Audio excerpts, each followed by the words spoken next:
आप देख रहे हैं श्री हरि कृपा आश्रम चैनल। संस्थापक स्वामी श्री हरि चैतन्य पुरी जी महाराज।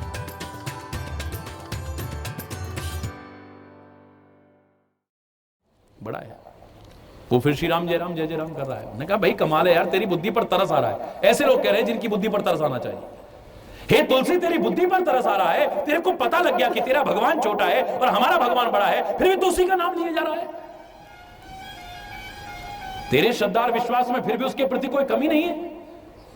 तुलसी कहता है भैया मैं तो अपने राम को अभी तक मर्यादा पुरुषोत्तम मानता था, पुरुषों में उत्तम मानता था, भगवान नहीं मानता था। आज तुम्हारे मुंह से सुनकर के लगा कि वो भगवान भी है, चाहे अंश भगवान ही सही, लेकिन मेरी तो श्रद्धा उसी के प्रति और बढ़ गई है, विश्वास उसी के प्रति और बढ़ गया। तब जाकर विश्वास गया। तुलसी कोई भेद नहीं मानता है, लेकिन ऐसे लोगों की बुद्धि पर पड़े हुए पर्दे को हटाने के लिए उसने कहा था कि तुलसी मस्तक तब नबे जब धनुष बाण लो हाथ। ए परमात्मा, मैं आपके सामने सिर तब झुकाऊंगा, हे कन्हैया आपके सामने सिर तब झुकाऊंगा जब आप धनुष बाण धारण कर लोगे।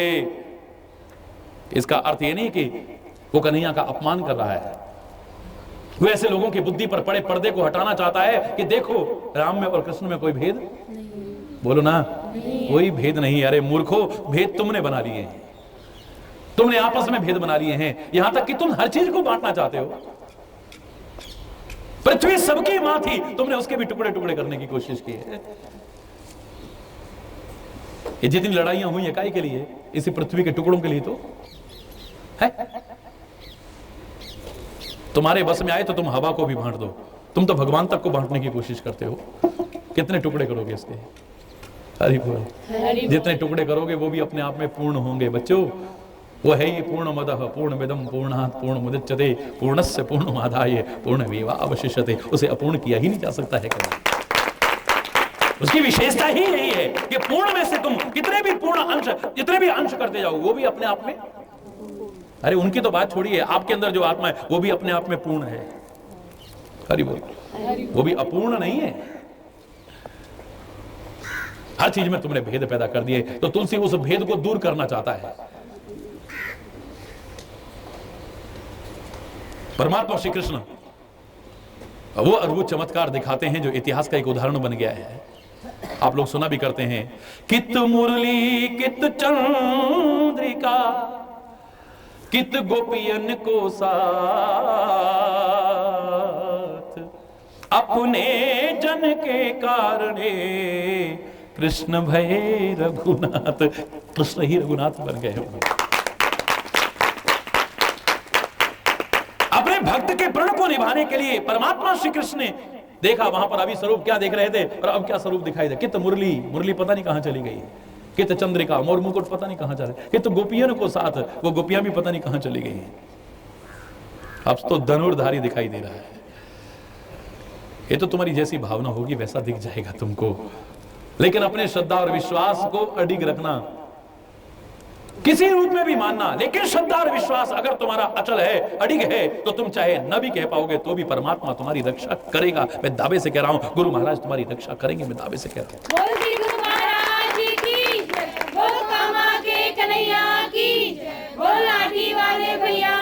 हे परमात्मा मेरी रक्षा कहने करो, ये कहने से पहले जो कहा है, जिसके वाम भाग में या जिसके अंक में या जिसके अंग में पार्वती विराजमान है। और कौन सी पार्वती? भूधर सुधा, पर्वतराज की कन्या। और पार्वती काय का प्रतीक है? श्रद्धा और विश्वास का। और भूधर सुधा की तरफ ध्यान देने का अर्थ, पर्वतराज की तरफ ध्यान देने का तात्पर्य, पर्वतराज की तरह अडिग हो, अचल हो तुम्हारा श्रद्धा और विश्वास, बात बात में डगमगा ना जाए। अगर तुम चाहते हो वो रक्षा करे तुम्हारी तो। हरि बोल। हरि बोल। किसी भी शब्द के अगर संधि विच्छेद करके न हो संधि तो भी विच्छेद करने पर अगर कोई अच्छा अर्थ आता हो तो लेने में कोई बुराई नहीं। लोग जब अच्छे अच्छे शब्दों में से गलत अर्थ विच्छेद करके निकाल देते हैं। भगवान के यहां बड़ी रिश्वत चलती है महाराज जी। मैंने कहा मैं हैरान, तुमने भगवान का दरबार भी वैसा ही बना दिया भाई। बोले हाँ जी चलती है। मैंने कहा कैसे भाई? बोले आप भी बताते हो। मैंने कहा मैंने तो आज तक नहीं बताया। बोले रोज बोलते हो, सुबह भी शाम भी आप भी बोलते हो, और आपके सब भक्त बोलते हैं। एक व्यक्ति ने बड़ा सुंदर लिखा मेरे को, हरि बोल, बड़ा तरस आया उसकी बुद्धि पे। उसने लिखा कि हनुमान चालीसा बोलते हैं आप, और उसमें कहते हैं राम द्वारे तुम रखवारे, होत ना आज्ञा बिन पैसारे। पैसारे शब्द का अलग अलग संधि विच्छेद कर दिया, उसका नाश मार करके रख दिया। बिना पैसे के तो प्रवेश ही नहीं मिलता है वहां। पैसारे शब्द का तात्पर्य प्रवेश, इसकी संधि विच्छेद नहीं करनी। अर्थ के अनर्थ करने की कोशिश मत कीजिए। जैसे एक व्यक्ति कह रहा था अयोध्या का तात्पर्य जहां कोई योद्धा ही ना हो उसको कहते हैं अयोध्या। अरे बोल, अरे वो तो ऐसे है योद्धा है कि दुनियादारी की तो बात छोड़िए,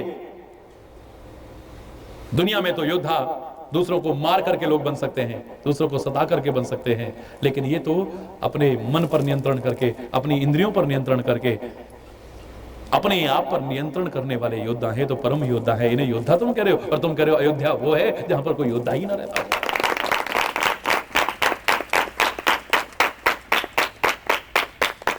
हाँ, अवध कहते हैं उसे, उसका नाम था अवध, जहां पर किसी का वध। हरि बोल। गांव की भाषा में उसे अयोध्या कहते हैं। कहां जा रहे? अयोध्या जा रहे हैं भैया।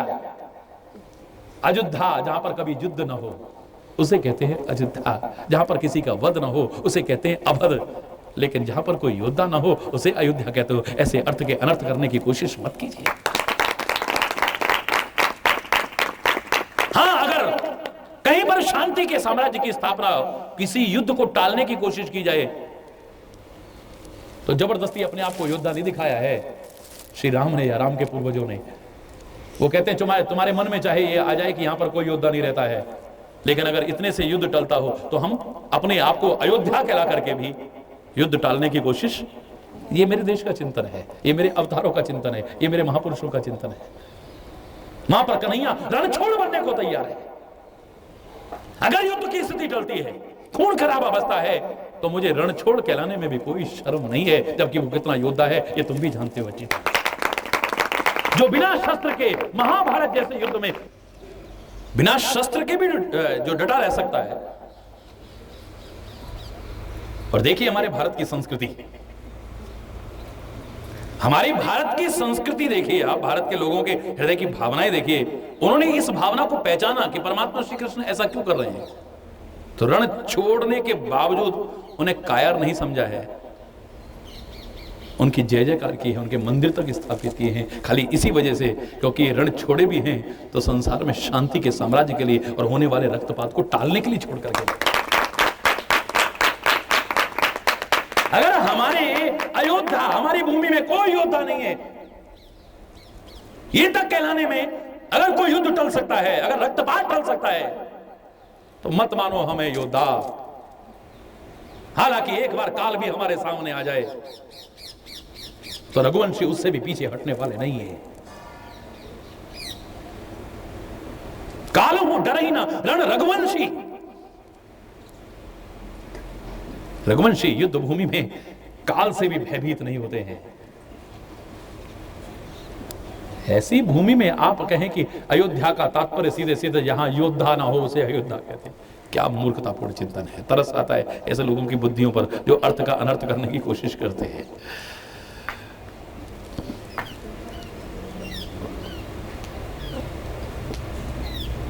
अवधपुर है वो,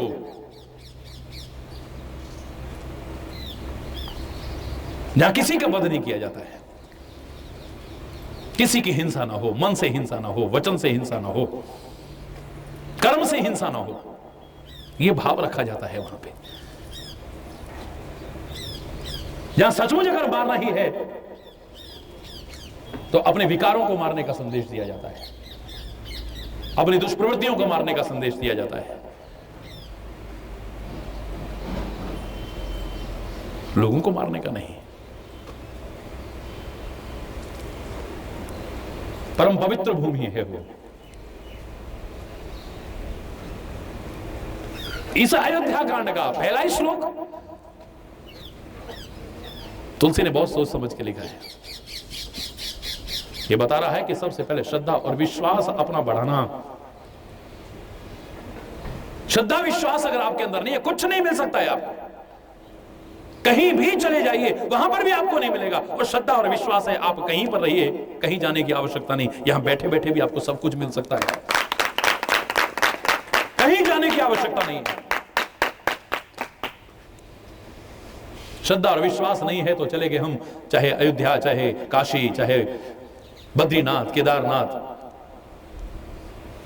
सारे तीर्थों पर चले गए, अमृतसर चले गए, मक्का मदीना चले गए, वहां चले गए, वहां चले गए, कहीं भी चले जाना, श्रद्धा और विश्वास नहीं, आपको कुछ नहीं मिलेगा। और श्रद्धा विश्वास अगर है, आप कहीं नहीं भी जा पाए हैं तो जहां हो आपको वहीं रह करके सब कुछ मिल सकता है। मैं दावे से कह रहा हूं, मैं नहीं कहता मत जाइए, जाने का मौका मिले तीर्थों पर जाइए, ये हमारे मर्यादा है, हमारी देश की संस्कृति है, तीर्थों पर जाइए, मौका मिले तो। ना भी जाएं तो मिल जाएगा आपको।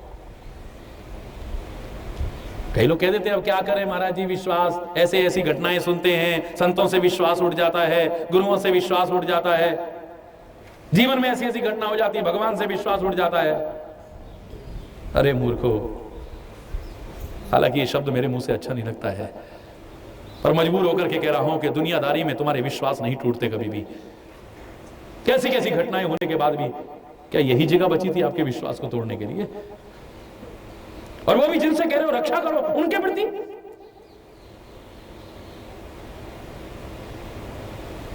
डॉक्टर से इलाज क्यों करा रहे हो, कोई कहे आपसे? अपनी जवान बहू को ऑपरेशन थिएटर में क्यों भेज रहे हो ऑपरेशन कराने के लिए? डॉक्टर बड़े कई गंदे भी होते हैं, ऐसा आप फट कह दो कि सारे एक जैसे थोड़ी होते हैं जी। हरि बोल, हरि बोल। बल्कि कभी नहीं कहेंगे हमारी जवान बहू बेटी है जी, आप बेहोश करके पता नहीं क्या, हम तो सामने खड़े रहेंगे तब ऑपरेशन करना, कहोगे कभी? आजकल कैसी कैसी अखबारों में घटना सुन रहे हैं कि लोग ऑपरेशन के बहाने किडनियां तक निकाल लेते हैं। हम नहीं कराते ऑपरेशन, हमारे आदमी खड़े रहेंगे जब तुम ऑपरेशन करोगे तो। क्यों? वहां विश्वास कैसे कर लिया तुमने? सारे एक जैसे थोड़ी हो जाते हैं जी, आपके मन में आ जाता है तो संतों के लिए क्यों नहीं आता? गुरुओं के लिए क्यों नहीं आता है? अगर तुम्हें सारे ही नजर ऐसे आने लग गए हैं तो घबराओ मत, परमात्मा के लिए कम से कम ऐसे शब्द इस्तेमाल मत करना, उस पर तो विश्वास कर लो और उसी से प्रार्थना करना कि ऐ परमात्मा, या तो आत्मा के रूप में हमें अच्छा मार्गदर्शन देना और ऐसी भी कृपा करना हम उसे समझ सकें, और न समझ पाए तो तू ही कृपा करके कोई सच्चा संत, सच्चा सदगुरु मिला दे। मैं दावे से कह रहा हूं परमात्मा ही कृपा करके तुम्हें प्राप्त करा देगा। बोल श्री गुरु महाराज की जय, बोल कामा के कन्हैया की जय, बोल लाठी वाले भैया की जय। दुनियादारी में आप फिर भी करते हो, मैंने आपसे कहा एक सिलेंडर फट गया तो फिर भी आपने सिलेंडर इस्तेमाल करना बंद नहीं करा। हरि बोल, हरि बोल। कैसी कैसी दुर्घटनाएं हुई, लोग मर गए, कैसा कैसा हुआ, तो आप सिलेंडर का इस्तेमाल करना बंद क्यों नहीं करते? सारे सिलेंडर थोड़ी फटते हैं जी। कितनी गाड़ियों का एक्सीडेंट हुआ, कितने लोग मर गए, फिर भी गाड़ियां क्यों खरीद रहे हो, क्यों गाड़ियों में बैठ रहे हो? तो सारी गाड़ियों के थोड़ी हो जाते हैं जी। कितने हवाई जहाज क्रैश हो गए, कैसी कैसी दुर्घटनाएं हुई, कितने लोग मर गए, क्यों हवाई जहाज में जा रहे हो तुम? अब सारे हवाई जहाज थोड़ी क्रैश होते हैं जी। कितनी ट्रेनों की दुर्घटना हुई, हजारों हजारों लोग मर गए, क्यों जा रहे हो ट्रेन में? तो सारी ट्रेनों की दुर्घटना थोड़ी होती है जी। तो उसका रक्षक था सरोवर का, वो यक्ष कहने लगा कि मेरे प्रश्नों को उत्तर दो पहले, तब जल लेना यहां से। नहीं दे पाए, चारों भाई मूर्छित हो गए। युधिष्ठिर आया है, युधिष्ठिर ने प्रश्नों के उत्तर दिए और उसके उस सुंदर भावना को देख करके सबको उसने जीवित किया है, मूर्छा दूर की है सब। मैं यहां पर उस कथा को नहीं सुना रहा, युधिष्ठिर की क्या सुंदर भावना थी, कितनी महान भावना थी। उसने कहा था एक को जीवित करा लो। मैं पूरी कथा नहीं सुना रहा, लेकिन जो उससे प्रश्न पूछे थे उसमें एक प्रश्न यही था, हे युधिष्ठिर, संसार का महानतम आश्चर्य क्या है? युधिष्ठिर कहता है महानतम आश्चर्य है यक्ष वही है कि हम अपनी आंखों से अपने रिश्तेदारों को, सगे संबंधियों को, परिवार के लोगों को, दुनिया के लोगों को जाते देख रहे हैं और हमें अपनी मौत याद है। इससे बड़ा आश्चर्य हो जाए। सामान्य 100 वर्ष का पल की खबर नहीं है, एक क्षण का हमारा भरोसा नहीं है, पर हम भूले हुए हैं। एक कवि कलियों के मुंह से कहलवा सकता है। कवि की कल्पना देखिए, मालियावत देख के कलियन करी पुकार, फूले फूले चुन लिए काल हमारी बार। ये फूले फूले जितने पुष्प थे आज माली ने सबको ले लिया है, कल को हम भी खिल जाएंगे, हम भी चले जाएंगे। एक कली को एहसास है, पर मानव बुद्धि और विवेक होने के बाद भी क्या तेरे को एहसास नहीं है कि शरीर आया है तो एक दिन जाएगा। दूसरे को सिखाने के लिए ज्ञान है, अरे सभी जाते हैं एक दिन, अपनी बार भूल जाते हैं। भगवान राम के भी पिताजी चले गए। अरे बोल, क्या राम रक्षा नहीं कर सकते थे? बोलो ना, वो वहां रहते रहते ये कर सकते थे। भक्तों की रक्षा करते हैं, और दशरथ का तो कितना प्यार है। और आज किसी राम के भक्त का अगर पिता का देहांत हो जाए, वो कहेगा लो हम तो राम का नाम इतना लेते थे, हमारे पिताजी क्यों मर गए? अरे बोल, उसकी श्रद्धा खत्म हो गई। उन्होंने कहा भैया राम जी ने भी अपनी श्रद्धा खत्म नहीं की थी। जिन राम जी के बारे में तू कह रहा है, ये दुनिया में तो कोई आया है हमेशा के लिए स्थिर होकर के नहीं आया है, वो भी गए हैं। और शरीर से अगर आए हैं तो बड़े बड़े संत महापुरुष अवतार भी इस दुनिया से गए, तो तेरी दुनिया की क्या है? लेकिन तुझे बुरा इसलिए लगता है क्योंकि तू मृत्यु के इस परम सत्य को स्वीकार नहीं कर पाया है। अरे बोल, इससे तेरे को बुरा लगता है। कोई भी आज तक इस दुनिया में अपने कर्मों से चाहे अमर हो गया हो, अपने जीवन से अमर हो गया हो, लेकिन शरीर से कोई अमर होकर के बोलो ना, वो तो कभी नहीं जाते हैं। वो कहते हैं शमशान के वैराग्य को कभी क्षणिक मत रखिए, इसे हमेशा याद रखना अगर तुम रक्षा चाहते हो। स्वयं भूति विभूषणा का तात्पर्य शोभा तुम्हारी इन चीजों से नहीं होगी। तुम किसी भी रूप में रह लेना, किसी वेश में रह लेना। अरे देखो आप काला कलूटा, वो कन्हैया भी सुंदर लग सकता है। हालांकि मैं काला कलूटा नहीं मानता, लेकिन आप मानते हो तो मेरा कोई विरोध नहीं, क्योंकि आपकी जैसी भावना है वो तो वैसा ही बन जाएगा। वो काला भी बन जाएगा, गोरा भी बन जाएगा, पीला भी बन जाए, तुम्हारी भावना से वो चाहे जैसा हो जाता है।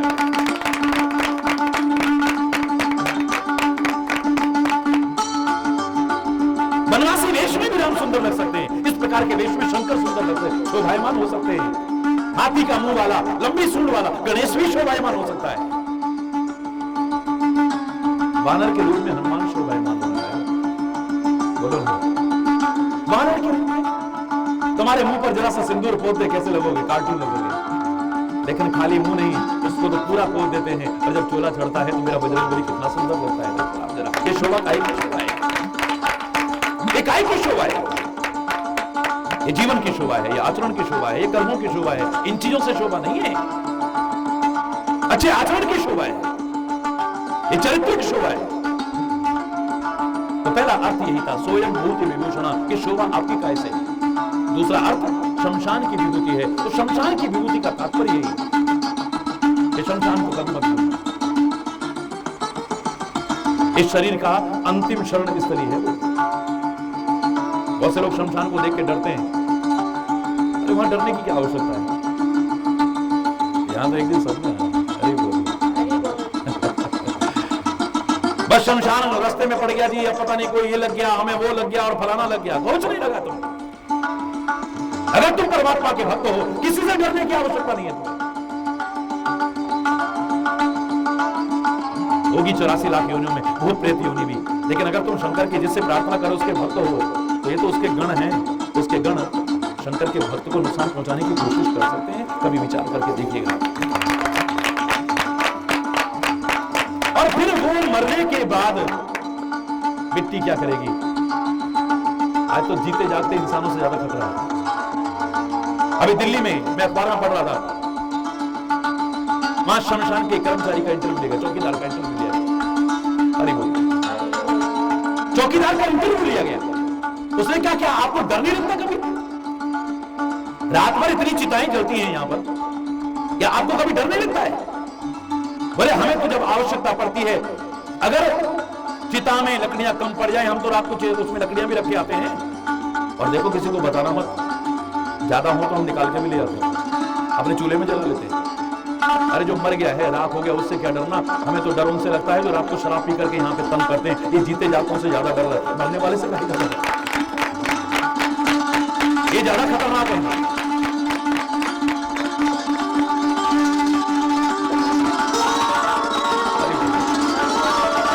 अगर इसे तुम याद रखोगे, डरोगे नहीं मृत्यु से, लेकिन उसे याद रखोगे, तो जीवन में गलत क्रिया नहीं होगी आपसे।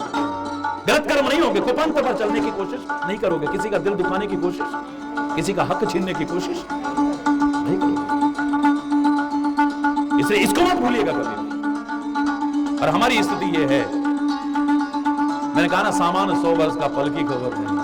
अरे वो कह जरूर देते हैं, क्षण भंगुर जीवन की कलिका, कल प्रातः को जाने खिली ना खिली, मलयाचल की सुचि सुंदर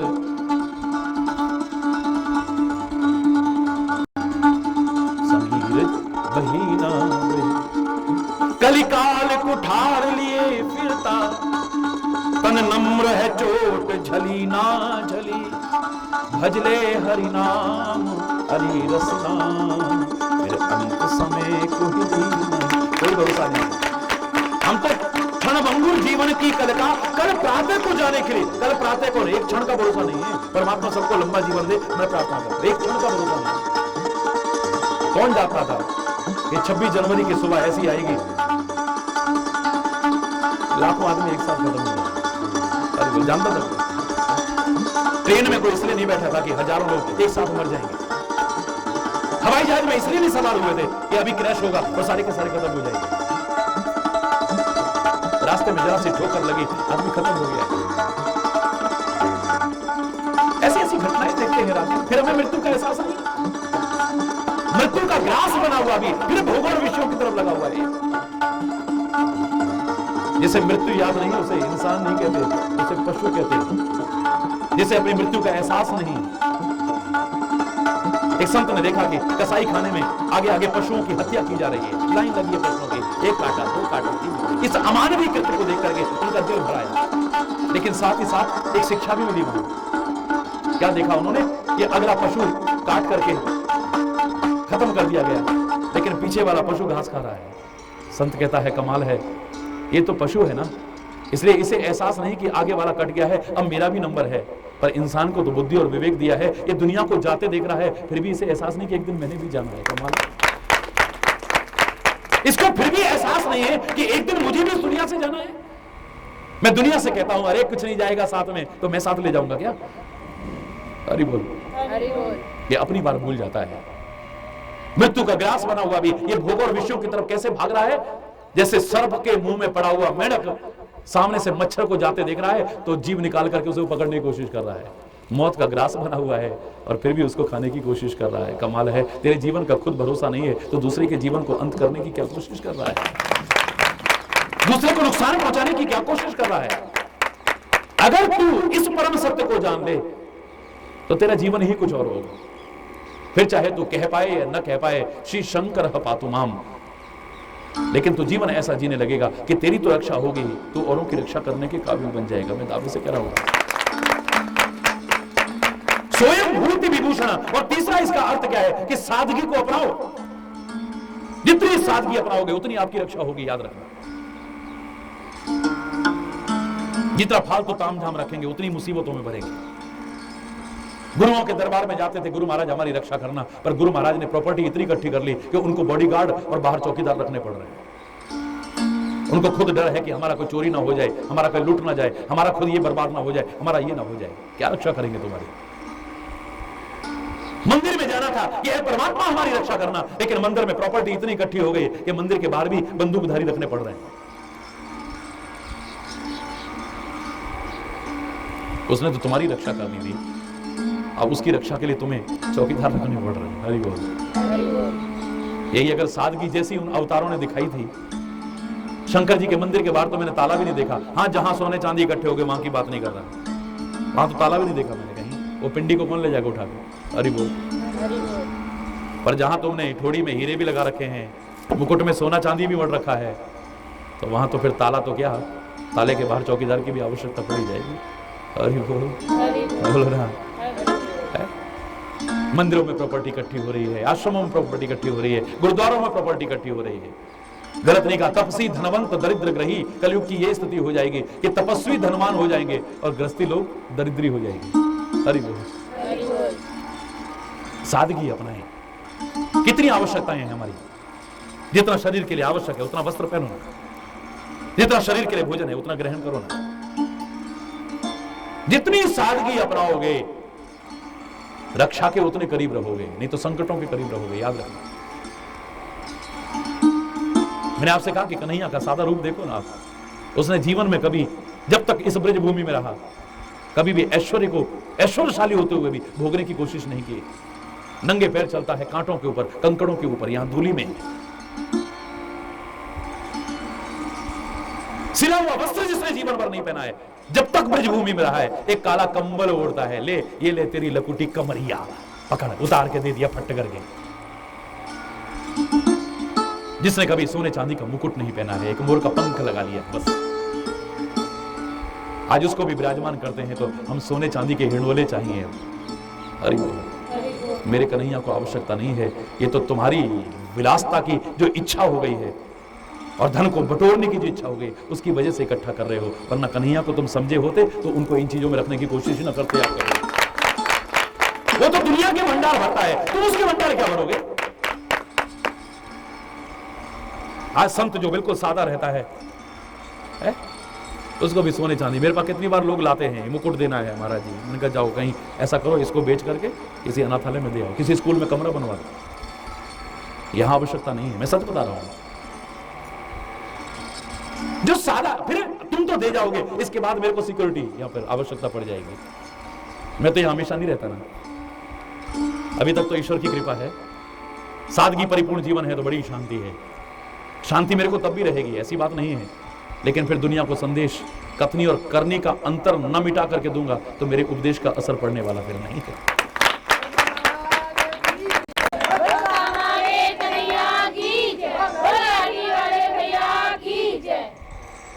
फिर मेरे उपदेश का वो प्रभाव नहीं पड़ेगा।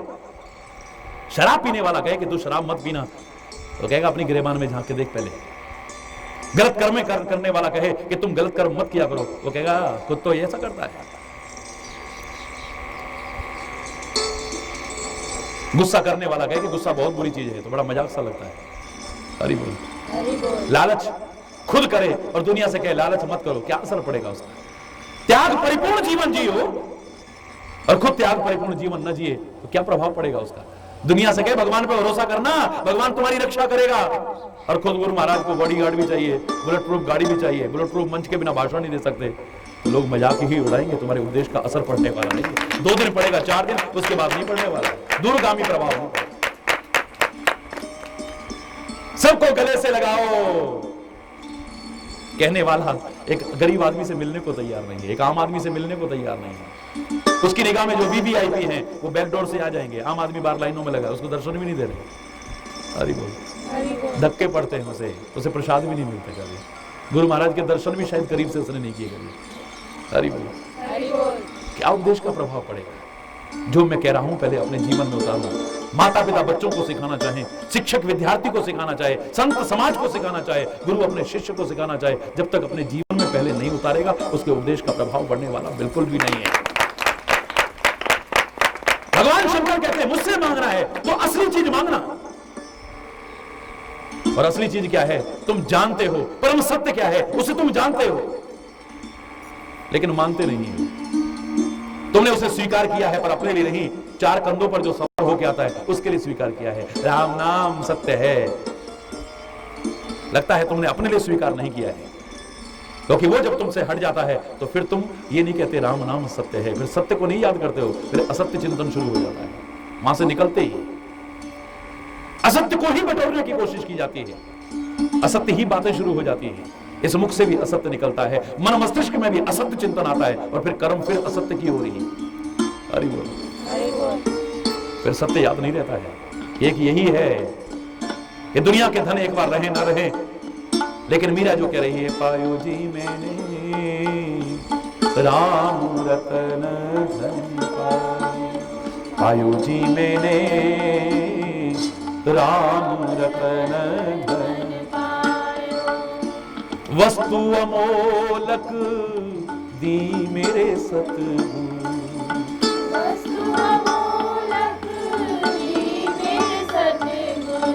गुरु महाराज ने उसको तो बढ़िया शॉल दे दिया, हमको तो दिया ही नहीं। गुरु महाराज ने उसको तो ऐसी चीज दे दी, हमको तो दी ही नहीं। अरे गुरु महाराज के पास जो हुआ वो बांट देते हैं, वो अपने पास थोड़ी रखते हैं। जो सामने आ गया उसको बांट दिया, कोई भेदभाव थोड़ी करते हैं। गुरु महाराज से जो लेना चाहिए अगर वो तुम्हें मिल गया तो आपके मन में ऐसी भावना कभी नहीं आएगी। तुम दावे से कह उठोगे ऐसी वस्तु दी है जो कभी नष्ट होने वाली नहीं है, अमोलक वस्तु दी है। मीरा की तरह तुम कह उठोगे वस्तु अमोलक दी मेरे सतगुरु, कृपा करे अपनायो राम रतन पायो। वेंकटेश्वर भगवान के पास जाओगे तो तुम्हारे भी मन में आएगा काश ये सोना चांदी हमारे पास भी होता है। अरे बोल, मैं बुराई नहीं कर रहा हूं। स्वर्ण मंदिर में सोना देख करके हो सकता है आपके मन में भी आ जाए सोना काश हमारे पास भी होता है। लोगों से मैंने चुपचाप जानने की कोशिश की, मैंने कहा किसी को नहीं बताऊंगा, बता दो ना तुम्हारे मन में है। लेकिन शंकर को देख करके क्या मन में आएगा बोलो? वहां शमशान नजर आएगा, राम नाम सत्य नजर आएगा, तो फिर दुनिया के ऐश्वर्य और पदार्थों की तरफ मन नहीं जाएगा, फिर तो परमात्मा की तरफ ही मन जाएगा। और वहां गया तो बाकी सब चीजें तो तुम्हें अपने आप मिल जाएगी, जो मन जाने पर भी तुम लाख न मिलने के बाद दुखी हो रहे थे, तुम्हारा मन बेचैन था, अब शांत हो जाएगा, परम शांत हो जाएगा। वहां क्या दिखेगा तुमको? वो कहेगा बाबा मैंने नहीं बना रखा तो तुमको कहां से दे दूं? बोलो ना। हालांकि वो सब कुछ दे रहा है, सबके भंडार भर रहा है। ऐसा व्यक्ति ही भर सकता है जो खुद संजो करके रखने की कोशिश न करे, खुद बटोर करके रखने की कोशिश न करे। त्याग भावना उसी के अंदर ज्यादा आएगी, समर्पण की भावना उसी के अंदर जाएगी, बलिदान की भावना। जो जीवन का लोभ करे वो राष्ट्र के लिए समाज के लिए बलिदान बोलो ना नहीं दे सकेगा। जो पैसे का लोभ करे वो कभी भी दान पुण्य परोपकार या किसी गरीब की मदद, वो खुद लालची है, वो कहां से देगा? अरे बोल, उससे तो ये कि और आ जाए और आ जाए और आ जाए। परमात्मा शंकर कहते हैं मुझे देख लो, मेरे पास क्या है? मेरे पास तो एक राम नाम है, मैं तो उसी का रसिक हूं। लोग कहते हैं शमशान में क्यों रहते हो, लोग कहते हैं नरमुंडों की माला क्यों पहनते हो, लोग कहते हैं शमशान की राख क्यों लपेटते हो। मुझे लग रहा है अपनी भावना के अनुसार शंकर कहना चाहते हैं कि मैं राम नाम का रसिक हूं ना। तो एक बार मैंने देखा भीड़ जा रही है और सारे के सारे राम नाम ले रहे थे, राम नाम सत्य है, राम नाम सत्य है। कितनी बड़ी बात है, ये तो महान ज्ञान है भाई। आज इस ज्ञान को हमने खाली वहीं तक रखा है। वैसे कहेंगे कि ये तो बहुत बड़ी बात है जी, राम नाम ही सत्य है और बाकी सत्य है क्या दुनिया में? लेकिन इसे हमने शायद मृत्यु तक ही सीमित रख दिया इस वाक्य। किसी के बर्थडे में कह दो तो फिर देखो, अरे वो अभी बताता हूँ तेरे को सत्य है। किसी की शादी ब्याह में जरा कह के देखो, फिर बताएगा तुमको। उसका लग रहा है खाली वहीं तक सीमित कर दिया है बस, और उतनी देर के लिए सीमित कर दिया। इतना परम सत्य बोल रहे हैं और राम का नाम बोल रहे हैं, मैं ये सोच करके उनके पीछे लग लिया। हाय कितने भाग्यशाली हैं। देखो मैं तो कहता था संसार के लोग ऐसे हैं, ये तो राम नाम के बड़े रसिक हैं।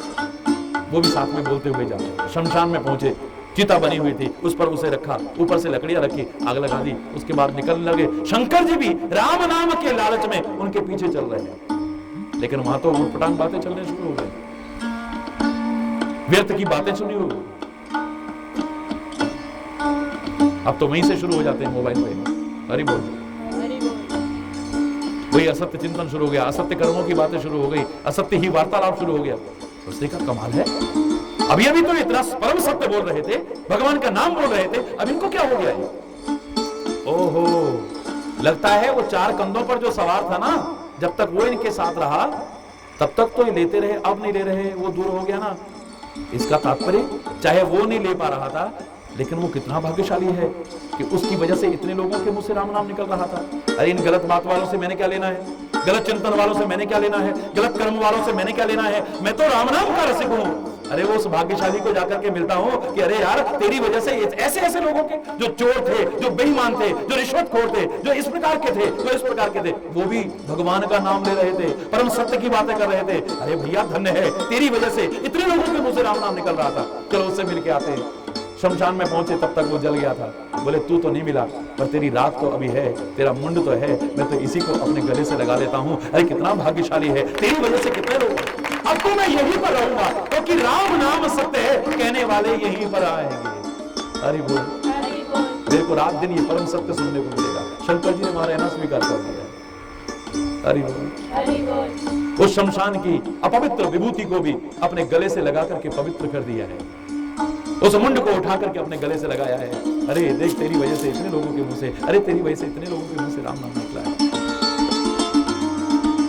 जीवन के परम सत्य को कभी मत भूलना और सादगी अपनाने की कोशिश करना, बहुत सारे झंझटों से बच जाओ। हीरे जवाहरात के हार पहन करके रास्ते में चल रहे हो और अंधेरा हो गया, गाड़ी खराब हो गई, तो वैसे पता नहीं कुछ होना कि नहीं, डर के मारी तुम्हारी जान निकल जाएगी। अच्छा भला आदमी भी तुम्हें चोर नजर आएगा, लूटने वाला नजर आएगा। बोलो ना, कोई मदद करने के लिए भी आएगा तो झट से शीशे बंद कर लो। अरे बोलो, ऐसा क्यों हो रहा है? क्योंकि मामला कुछ गड़बड़ है साथ। बोलो ना, जितनी सादगी अपनाओगे, मैं नहीं कह रहा आपके पास कुछ ना हो, इतना भगवान आपको दे और आप उसका सदुपयोग करें, लेकिन जितना सादगी परिपूर्ण उतनी तुम्हारी रक्षा होगी। आज आदमी इसके पीछे जान भी ले रहा है, लोगों के जीवन से खिलवाड़ कर रहा है, लोगों के घरों के चिराग बुझा दे रहा है, खाली इसके लिए पैसा भी जाता है और जीवन भी चला जाता है। और जितने लोगों ने सारा जीवन इकट्ठा करा और उनके भ्रष्टाचार की जब फाइलें खुली तो पैसा भी गया और इज्जत भी गई और पद भी गया। अरे बोलो ना, नहीं हो रहा है ऐसा? बोलो ना, ये अर्थ जहां आवश्यक है, सारे अनर्थ की जड़ भी यही है, इसलिए सतर्क होकर के इसके फंसे करिए। सारे अनर्थ की जड़ भी यही है। संबंधों की मधुरता खत्म करता है तो, लूटपाट आदमी करता है तो, आई करिए, ऐसे चोरी कर रहा है तो, लड़ाई झगड़ा कर रहा है तो, मुकदमा कर रहा है तो, क्योंकि ये हिस्सा मेरा बनता है, मेरा कर दो, ये तो मेरा हक बनता है। अरे बोल, आदमी की जान भी ले रहा है गाय के लिए, गलत कर्म कर रहा है गाय के लिए, अपने जीवन तक को दाव लगा रहा है इसके लिए, अपना ईमान तक बेच दे रहा है आज आदमी, अपनी जवान बेच रहा है आदमी आज इसके लिए। साफ साफ कह देता है, ना जी ना, बाप बड़ा ना भैया, सबसे बड़ा। कोई संबंध नहीं है, कोई रिश्ता नहीं है, कोई प्यार नहीं, कोई मोहब्बत नहीं है, इस लायक भी नहीं है। ये आवश्यक तो है लेकिन सब कुछ नहीं है। पैसा ही सब कुछ है कहने वालों, ये पैसा तुम्हें दवाइयां दे सकता है, जीवन नहीं दे सकता है, किताबें दे सकता है, ज्ञान नहीं दे सकता है, वस्त्र दे सकता है, सौंदर्य प्रसाधन दे सकता है, लेकिन प्राकृतिक सुंदरता नहीं दे सकता है, पकवान दे सकता है और प्राकृतिक भूख नहीं दे सकता है, तुम्हें मूर्तियां दे सकता है, मंदिर दे सकता है, लेकिन भगवान नहीं दे सकता है। याद रखिएगा, ये पैसे से तुम मंदिर बना सकते हो, ये पैसे से मूर्तियां ला सकते हो, लेकिन भगवान को, बोलो ना, पैसे से नौकर ला सकते हो तो सेवक, बोलो ना, स्त्री ला सकते हो,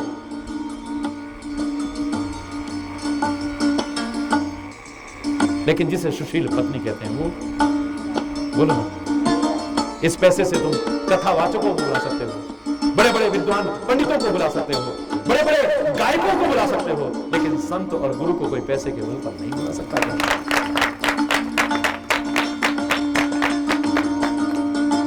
पैसा आवश्यक है लेकिन सब कुछ तो नहीं है। बोलो ना, सब कुछ तो नहीं है।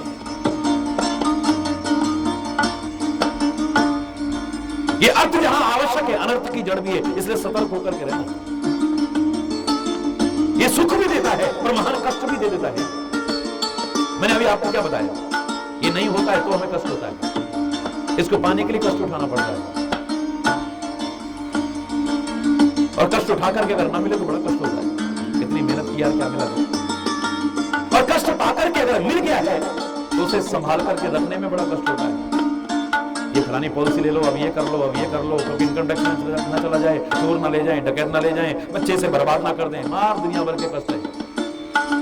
इसे संभाल करके रखने में कष्ट है, और कष्ट पाकर के जो कमाया है वो आ गया है, अगर वो कभी नष्ट हो जाए तो फिर कष्ट का कोई सुमार ही नहीं है, फिर तो कष्ट ही कष्ट है।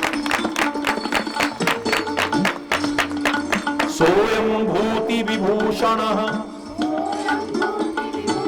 कितने अनंत भाव इसके आए हैं, इन्हें समझने की कोशिश कीजिए और जीवन की वास्तविक शोभा को बढ़ाने की कोशिश कीजिए, वास्तविक सौंदर्य को विकसित करने की कोशिश कीजिए। वास्तव में तुम सुंदर लगो, शोभायमान हो, और मैंने आपसे कहा रूप से आप शोभायमान अगर होते तो फिर गणेश कभी शोभायमान न होता। हाथी का मुंह, लंबी सूंड, लंबे लंबे दांत, मोटा पेट और चूहे की सवारी, तुम तो मजाक उड़ाओगे किसी की, और उसे कहते हैं लंबोदर परम सुंदर। सुंदर नहीं है वो, कैसा है? परम सुंदर है। और ऐसा जो मुंह है उसका हाथी वाला अगर आदमी का होगा तो उसे सुंदर नहीं कहेंगे, उसे क्या कहते हैं? सुमुखस्य एकदंतस्य कपिलो गजकर्णकः। सुमुखस्य, इतना सुंदर मुख वाला, कुमुख नहीं कहते, बड़ा सुंदर मुख है उसका, बड़ा सुंदर लग रहा है, परम सुंदर लग रहा है। सुंदरता के अभिमान में अकड़ा था चंद्रमा, पर इसका अपमान करने लगा था। सारे गणेश जी के जन्मदिन के दिन, चौथ के दिन सारे कहने लगे, अरे गणेश जी आप कितने सुंदर हो, गणेश जी आप कितने सुंदर हो। सारे देवी देवता उनके सौंदर्य की प्रशंसा कर रहे थे। चंद्रमा को बड़ा बुरा लगा, अपने सौंदर्य की तौहीन लगी कि मेरे बराबर सुंदर कौन है? किसी का सुंदर मुख होगा तो मेरे से उपमा दी जाती है, चंद्रमुख है इसका, तो ये चंद्रमुखी है।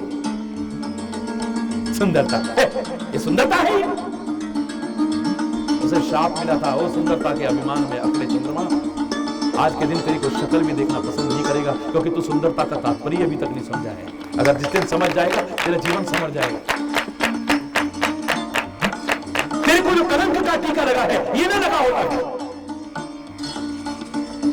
कर्मों को सुंदर बना, गलत आदमी का साथ मत निभा। गौतम ऋषि का साथ न निभा करके इसने साथ किसका निभाया था? इंद्र का साथ निभाया था, गलत कर्म करने के लिए जो इंद्र जा रहा था। गौतम ऋषि ने शाप दिया था, चंद्रमा तूने साथ निभाया है, जाओ तुम्हें टीबी की बीमारी हो जाएगी। क्षय रोग है इसको, ये घटता बढ़ता है उसी टीबी की बीमारी के कारण, ये क्षय रोग लगा हुआ है। उसने कहा कर्मों से सौंदर्य बनता है, ये बाहरी चीजों से सुंदर नहीं बनता है। रूप से कोई सुंदर होता तो बोलो ना। फिर अष्टावक्र कभी सुंदर न लगता, 8 जगह से टेढ़ा था। फिर तो कन्हैया कभी सुंदर न लगता, काला करूँ। हरि बोलो ना। और सुकरात का तो आपको मैंने प्रसंग सुनाया था कि सुकरात इतना कुरूप था, सोक्रेटिस इतना कुरूप था कि एक दिन उसके पास में एक सुंदर नवयुवक आकर के उसका मजाक उड़ाने लगा। और सुकरात की विशेषता थी, वो शीशा देखा करता था। ये दार्शनिक जितने होते हैं, फिलोसोफर होते हैं ना, उनकी हरकतें कुछ विचित्र सी होती है। एक तो वैसे ही कुरूप और ऊपर से शीशा देखा था, हर समय ऐसे लगा करके देखता था। हरि बोल। वो सुंदरता में अभिमान में अकड़ा हुआ नवयुवक आया और आकर कहने लगा, सुकरात तो बहुत खूबसूरत हो जो ये शीशा देखते हो, आईना देखते हो। बोले आईना तो तुमको भी देखना चाहिए नवयुवक। हम तो देखते ही हैं, लेकिन तुम काहे को देखते हो? बोले जिस भावना से मैं देखता हूं उस भावना से देखा कर। शकल नहीं, सूरत नहीं, शीशा देखता हूं। और जिस भावना से, कौन सी भावना से देखता है तो? और मुझे किस भावना से देखना चाहिए? सुकरात कहता है कि जब जब मैं शीशा देखता हूं मेरे मन में आता है कि परमात्मा ने शक्ल तो सुंदर नहीं बनाई है, लेकिन कर्म इतने सुंदर बना जाऊं कि दुनिया में सौंदर्य मेरा फैल जाए चारों ओर। और ऐसी सुंदरता के अभिमान में, उस सुंदरता के अभिमान में अकड़े नवयुवक, परमात्मा ने तेरे को रूप तो बहुत सुंदर दिया है, लेकिन कर्म इतने गंदे मत कर जाना कि दुनिया से पूछू करने लगे। इस सुंदरता को बना करके रखना, और वो तभी होगा जब अपने कर्म और आचरण भी तो सुंदर बना कर।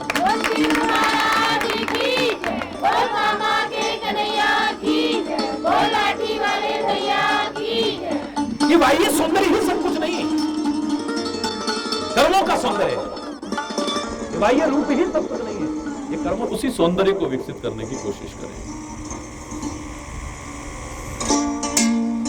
भाई ये सौंदर्य ही सब कुछ नहीं है।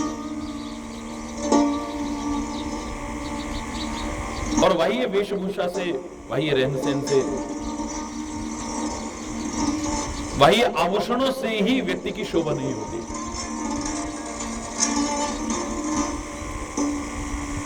और गहराई से विचार करेंगे तो व्यक्ति की शोभा और व्यक्ति के सौंदर्य का निखार, वास्तविक सौंदर्य का निखार, जिसे वास्तव में सुंदर कहते हैं, वो व्यक्ति के कर्मों से, व्यक्ति के आचरण से, व्यक्ति की प्रवृत्तियों से ही होगा। सोयम भूति विभूषण,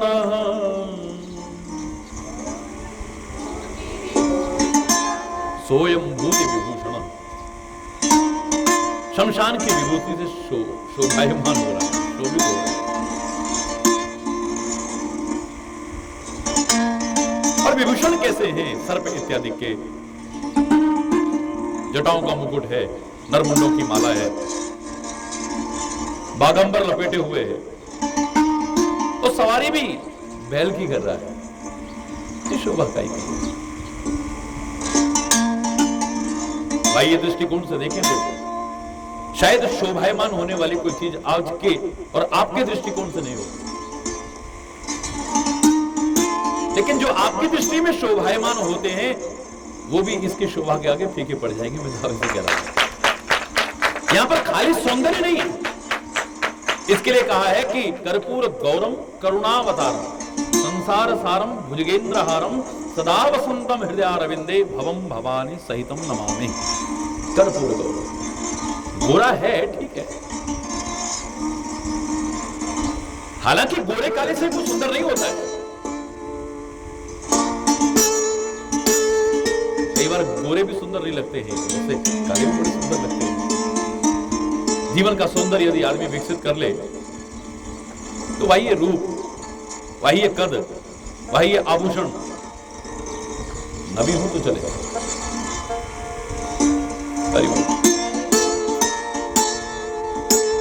और ये सब है, और अपने जीवन का सौंदर्य विकसित करने की अगर कोशिश नहीं की है तो सुंदरता फीकी पड़ जाएगी। गोरा है शंकर, लेकिन कैसा है? कर्पूर गोरा। खाली चमड़ी गोरी से होने से कुछ नहीं होता है, खाली रंग गोरा होने से सब कुछ नहीं होता है। कर्म ऐसे हैं, आचरण ऐसा है, स्वभाव ऐसा है, जीवन ऐसा है कि जैसे कपूर की सुगंध चारों ओर फैलती है, ऐसी सुगंधी चारों ओर फैल रही है उसके कर्म। कर्पूर से सुवासित गौर वर्ण है इसका।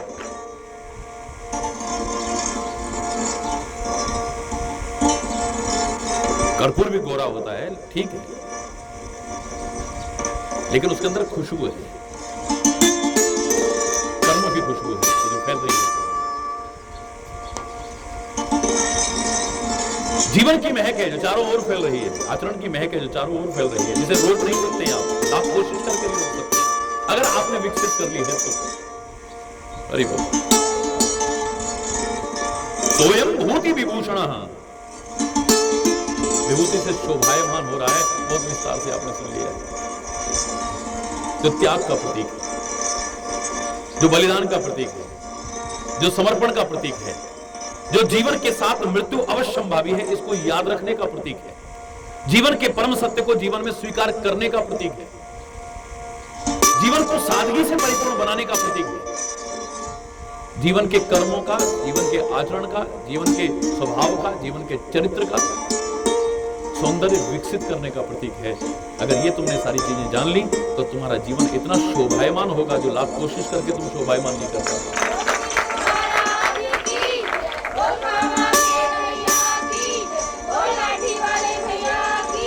स्वयं भूति विभूषण सुरवर, देवताओं में सबसे श्रेष्ठ है। ऐसा व्यक्ति देवता नहीं है, वो देवताओं से भी श्रेष्ठ है, इसलिए इसे देव नहीं कहा है, महादेव का है।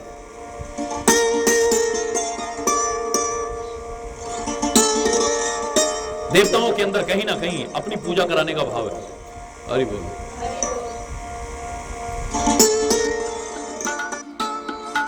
हरि बोल। जितना ज्यादा हो उतने ही टेंशन आपको बढ़ते गए, समझ लो, उतना ही आप लोगों से दूर होते चले जाएंगे। एक ही कभी करते, क्योंकि बहुत कम लोग हैं जो परोपकारी बने रहते हैं, वो फिर भी लोगों के बीच रहते हैं, संबंधों की मधुरता को बरकरार रखते हैं, इस जीवन की नश्वरता को समझते हैं और उसके पीछे उसका दुरुपयोग करने की कोशिश। ऐसे बहुत कम लोग। परमात्मा आपको बहुत दे, लेकिन जिनसे आप कहते हो तुम्हारी शोभा बढ़ती है ना, ये कई बार मुसीबत की जड़ भी बन जाते हैं। गले में बहुत सुंदर हार पहन रखा है, लूटने वाला तैयार है, रास्ते में चल रहे हैं आप, निर्भीक होकर के नहीं चल रहे, आपको डर लग रहा है, डायमंड का नेकलेस पहना हुआ है, रात हो गई है, गाड़ी खराब हो गई थी, हाय कोई आना, हाय कोई आना, हाय कोई आना, हाय नहीं बोलो, बोलो ना। हरि चैतन्य जैसे को रास्ते में चलने में डर क्यों नहीं लगता है? क्योंकि जो है बांटो झुट्टी, ना लूटने का डर, ना चोर का डर, ना डकैत का डर, और मन में भाव क्या है कि जो मेरे पास है अगर उसको लूट के ले गया तो तेरे जीवन का उद्धार हो जाएगा। जो मेरे पास है उसे, ये विचार, ये चिंतन, बाकी सब तो ईश्वर ने इतना विचार दे रखा है कि ना आने की खुशी है, ना जाने को लेकिन हम पहले ही सोच करके चलते हैं कि गमले, महाराज जी आपके आसपास गमले बहुत बड़े होते हैं, अरे वो आर्टिफिशियल नहीं, मेरे को नेचुरल गमले बहुत अच्छे होते हैं और भी ज्यादा अच्छा लगते हैं।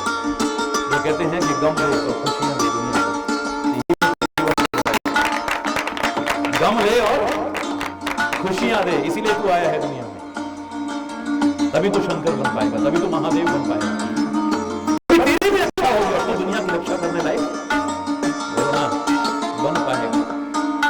तेरी शोभा इन चीजों से नहीं है जिससे दुनिया समझ रही है। आपके बाल जरा से न कटे हो, 2 दिन आप इधर बढ़ गए हैं, आप सोचते हमारी शोभा कम हो जाएगी, अब बेटा कैसा लगने लग गया है, तू जाना कटवा गया। लेकिन जिस शंकर से कह रहे हो उसको देखो, आप बेटाओं का मुकुट बना रखा है और कह रहे बड़ा शोभायमान हो रहा है। अरे बोल, तेरी दाढ़ी सफेद होने लग गई है, इसको कलर कर ले, डाई कर ले, इसको कलर कर ले, इसको अच्छा नहीं लग रहा है। पर संत तो सफेद दाढ़ी में बड़ा शोभायमान हो रहा है। बोलो बोलो ना, होता है ना। सुंदर सुंदर वस्त्र, बेटे क्या क्या कपड़े पहन रखे हैं तुमने, देखो पार्टी में जाना है, बड़ी से बड़ी पार्टियों, क्या बड़ी से बड़े उनमें भी जाते हैं, वस्त्र पहन करके कभी हीन भावना तो नहीं आई। संत तो उनके बीच भी जाता है और मेरे शायद हर एक के आकर्षण का केंद्र बना होता है, केंद्र बिंदु वही होता है, सेंटर ऑफ अट्रैक्शन वही बना होता है। हर आदमी उसी को छोड़ करके इन चीजों से शोभा नहीं है। प्रारंभिक क्लासों में कहा गया है कि इन चीजों से शोभा होती है, इन चीजों में शोभा होती है। आंख में काजल लगाओ, तुम्हारी आंख की शोभा बढ़ जाएगी। ये पहली क्लास की बात। आंख में काजल लगाओ, तुम्हारी आंख की शोभा बढ़ जाएगी, ये पहली क्लास की बात। लेकिन जब समझने लगोगे तो मैं तो आपसे यही कहूंगा कि काजल से शोभा नहीं होगी, स्नेह का जल इन आंखों में हो, प्रेम का जल इन आंखों में हो, करुणा का जल काजल इन आंखों में हो। काजल नहीं, स्नेह का जल, करुणा का जल, प्रेम का जल, सद्भाव का जल अगर आपकी आंखों में है तो आपकी आंख की शोभा होगी, वरना आपकी आंख अच्छी नहीं होगी। बोल श्री गुरु महाराज की जय, बोल कामा के कन्हैया की जय, बोल लाठी वाले भैया की जय। आप बताइए, आपकी आंख में काजल लगा हुआ है और आपकी शेप भी बहुत अच्छी है, अरे वो इसे ध्यान से सुनना जरा, लेकिन आंखों से क्रोध उगल रहे हो,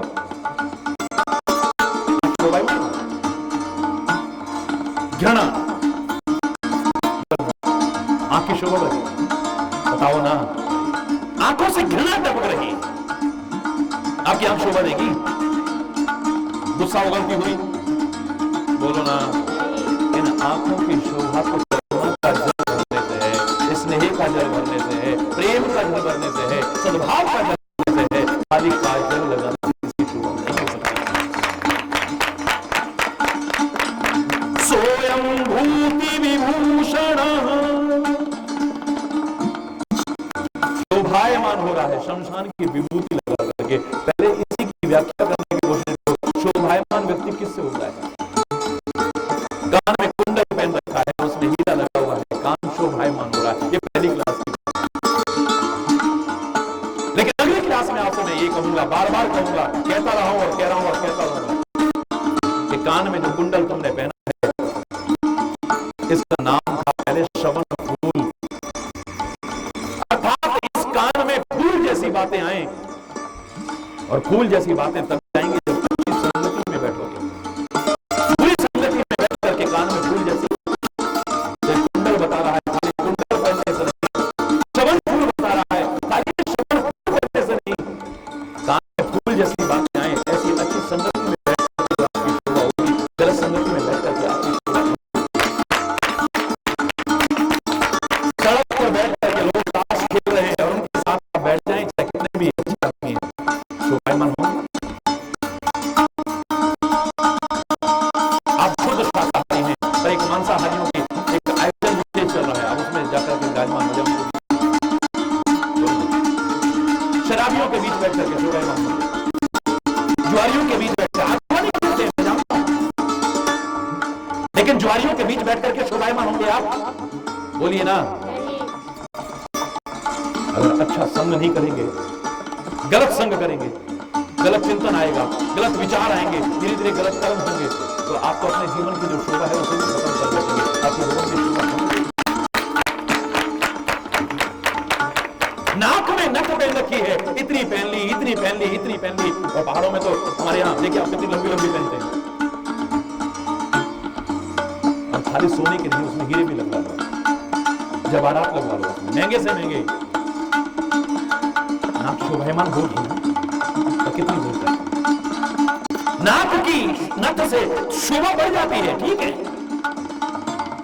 लेकिन अगर इंद्रियों को नथ करके न रखा, इनको निरंकुश छोड़ दिया, गलत रास्ते पर चला दिया, तो लोग आपसे ये कहेंगे अबे वो नाक कटवा दिए, नाक की शोभा तो क्या, नाक ही नहीं बचेगी तो शोभा क्या बढ़ेगी। नाक कटने के बावजूद आपको यही कहा जाएगा, आपने आप नथ भी पहन रखी है, लेकिन फिर भी आपसे क्या है, नाक कटवा दी उसने।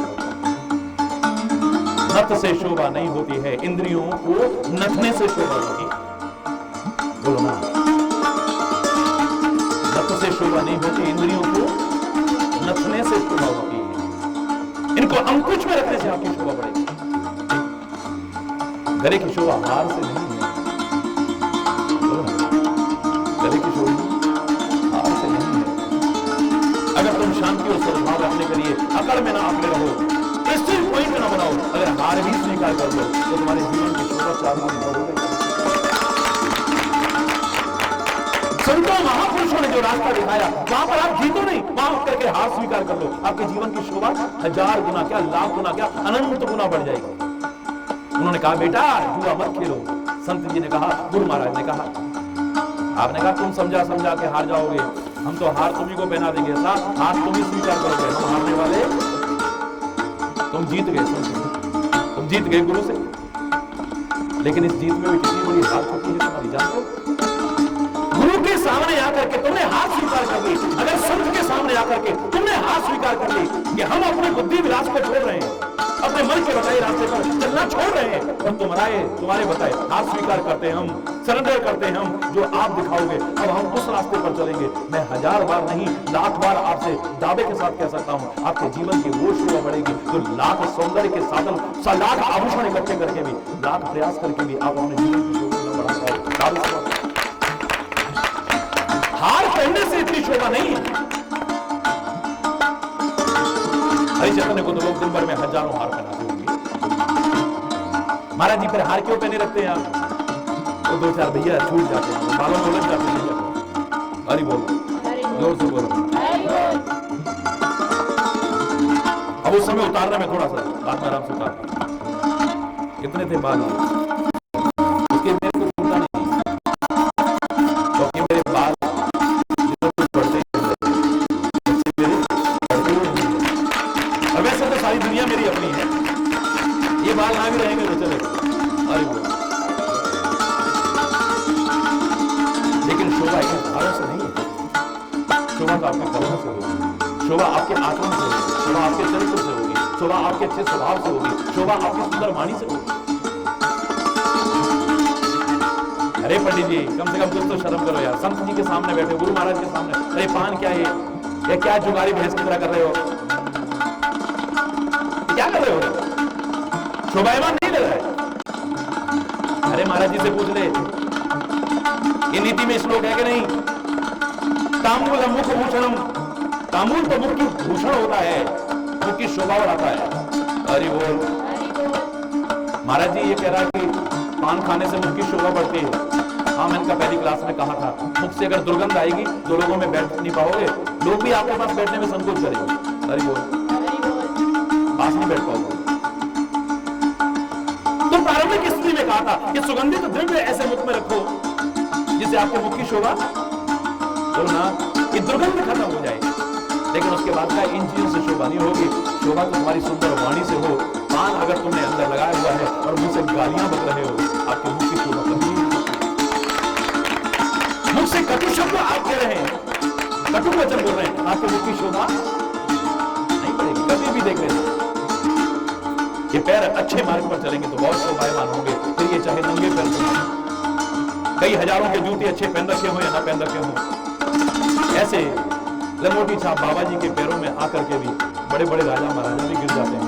उनकी शोभा काय से है। इन्होंने तो हीरे जवाहरात के मुकुट भी पहन रखे थे, हीरे जवाहरात की मालाएं भी पहन रखी थी, बड़े सुंदर वस्त्र भी पहन रखे थे, बड़े सुंदर चरण पादुकाएं भी पहन रखी थी, और वो आकर के उनके चरणों में गिर रहे हैं, इनको शोभायमान मान रहे हैं। आखिर कोई बात तो इनमें अलग होगी। इनके कर्मों का शोभा है, इनके पास आचरण की शोभा है, इनके पास चरित्र की शोभा है, इनके पास ज्ञान की शोभा है, इसके पास शायद नहीं है। इनके चरणों में आकर के मैं नहीं कह रहा कि इन चीजों को आप मत पहनिए, अब नथ पहनना बंद करिए, बिल्कुल पहनिए। बिंदी लगाइए, इससे शोभा बढ़ती है। और बेंदी, इसको सरल भाषा में कहते हैं बेंदी। क्या कहते हैं? बेंदी कहते हैं। और बेंदी लगाइए और बदी से न बचे, अर्थात बुराई से न बचे, तो तुम्हारा मस्तक कभी भी शोभायमान नहीं हो सकता है। बदी तो तुम्हारे जीवन को गिरा देगी। भलाई के मार्ग पर चल करके शोभायमान होंगे, और अगर बदी से न बचे तो बेंदी लगाकर शोभायमान। हाथ में कड़ा पहन लो तो बड़ा अच्छा लगता है, लेकिन अगर स्वभाव कड़ा माने कठोर रहा, आपकी वाणी कड़ी रही, आपका आचरण कठोर रहा, तो फिर आप शोभायमान कितना भी सुंदर कड़ा पहन कभी भी शोभायमान नहीं हो सकते हैं। विचार कर लीजिए। सोयम भूति विभूषण, क्या विभूषण है? देखो, शमशान की विभूषण। तो पहले तो आपको बताया कि शोभा किस चीज से होती है। ये बाह्य चीजों से नहीं होती है, बाह्य पदार्थों से नहीं होती है, बाह्य आभूषणों से नहीं होती है।